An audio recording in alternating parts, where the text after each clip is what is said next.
Welcome to Hashtime with Nabuguzi Kiwanuka. My goal is to help you unravel social constructs, discuss self-development in line with mental health, and everything in between that directly and indirectly affects us in the millennial world around us.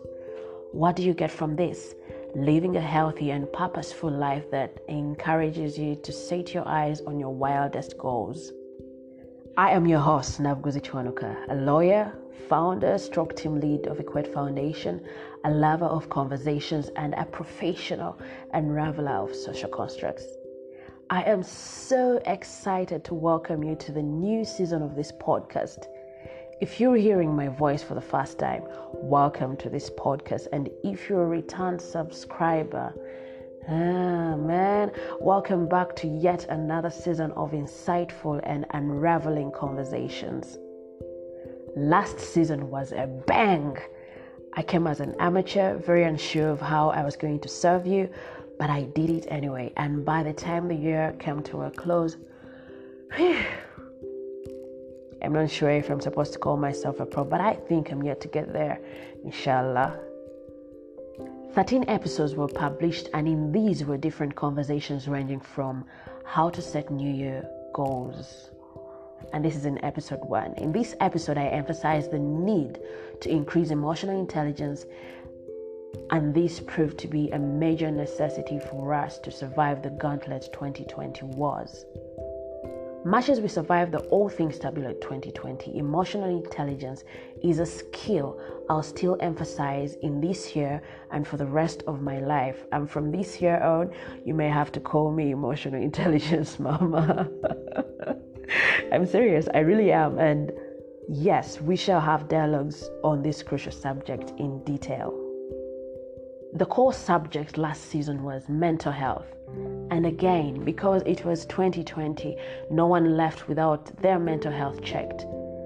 As a psycho that I can be sometimes, I was a little bit happy that those who dismiss the magnitude and relevance of mental health reported emotional exhaustion in 2 weeks of the lockdown. I swear, I'm sorry to say this, but this was like a win for me, because it's like, thank God someone knows that mental health is important. It was a dream come true that we all came to a realization on how crucial mental health is in our society. With the help of some psychologists, Linda Nakalawa and Hazel Muro, minds were reached, people were helped, and some found healing. I can't thank these professionals enough. I guess the good part of 2020 was that I met these cool people. Bless their souls. The other people doing cool things in life graced this podcast with such great insights on how they unravel social constructs. Shout out to you, Jennifer Nyakwera, Bienzi Kabumba, and Miriam Bemsisi. So as 2020 rolled by, most of the days turned out gut-wrenching. Hope was lost, jobs were lost, families broke, and this made it possibly the busiest year for mental health professionals and activists. If you rolled with this podcast last year, you realize I took an abrupt recess. While I was busy reaching out to everyone I could, I forgot to reach out to myself. And 2 people made me realize this. Alice and Dora, you ladies made it clear that I was about to start pouring myself to the world from an empty cup. Thank you so much for enabling me to take some steps back. See, when I was about the age of 10, I took on the life of a gardener when I joined a Catholic movement called the Xaverians. They're like Girl Guides or Scouts, but under the Catholic Church. Now let me tell you what we were taught in that movement. If there be anything to live by as an Xaverian, I was expected to love my community first. Second in place was my neighbor, and by my neighbor, they meant everyone else around me. And third in place was myself. Basically, I was supposed to be at the bottom, right? If anything related to caring about yourself, it had to be the least thing to think about. It was first community, your neighbor, and then yourself at the bottom. So at the age of 10, I took it upon myself to carry the wellness of the world on my little shoulders. I tended people's lives like a gardener would her garden. I did it religiously until I did not know what it was like to love myself. This happened in 2004, and in 2014, I experienced my second version of rock bottom. We'll get into those details this year about my rock bottoms. And while I was processing this excruciating pain, I told myself that I mattered. Yeah. It was the first time I say those words to myself, and I didn't even know what they meant. Like you get to hear all these things from someone else. You believe you matter because they say them. But then it gets to saying these things to yourself, and they're very foreign. You don't even know what it means. So this is the space I was in. Like, I was a little bit confused when I say these things to myself. It was like a child eating food for the first time, figuring out what the new journey in growth feels like. I say those words to myself until I learned what it meant for me to matter. I said the words until they got engrossed in my subconscious, and this took me close to 3 years. Yes, 2017 is when I started stepping into the better version of myself. Again, the waters were murky. They still are. I mean, from September to November, last year, my mental health was like a pendulum, endlessly swinging between healthy and unhealthy, healthy and unhealthy. Tick tock. Hi. 2020. So in September, while I was doing an assessment of my mental health, I got bogged down in details I found. I ended up crumbling. I dug up stuff I didn't know existed. I found stuff I didn't know existed. Or maybe I knew, but I was so good at suppressing them that I forgot about them. When I did a rollback on my mental health progress, it hit me that I'd been placed with a psychiatrist when I was about 15. Like, it was a shocker because I was like, wait, what? What was going on? These guys didn't say anything about my mental health, but I knew she was a psychiatrist.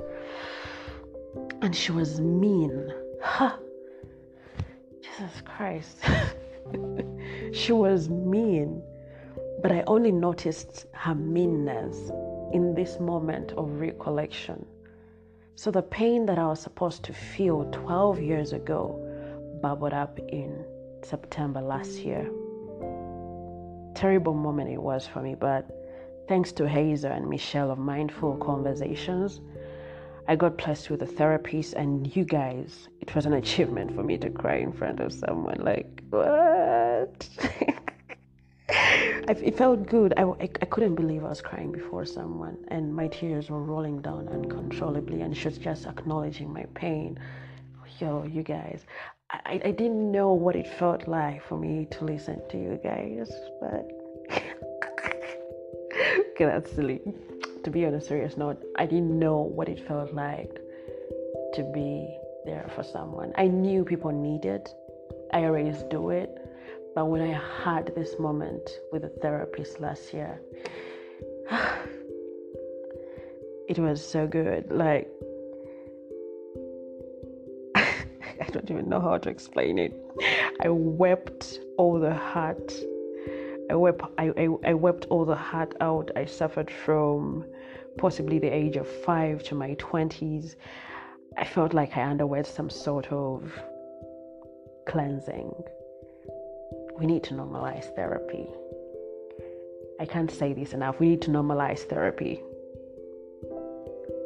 The other surprise, I made myself. Do they make surprises? They'll make you a surprise. The other way I surprised myself was me taking a break off social media. I mean, while at campus Eunice, a friend of mine mentioned that the day she'll get to know that I'm in trouble is when I'm off social media for 12 hours. I've been an addict since I got to holding a phone. I've been an addict of those gadgets. I couldn't live without them. But last year I took a break from social media, and you guys, that break was the most peaceful moment in 2020. There was no propaganda flying around. There was no hate speech. Despite the turbulence in the world, it felt more peaceful without social media. I mean, you don't see all these things, the false news causing anxiety, and then you have to fight people about sharing false news.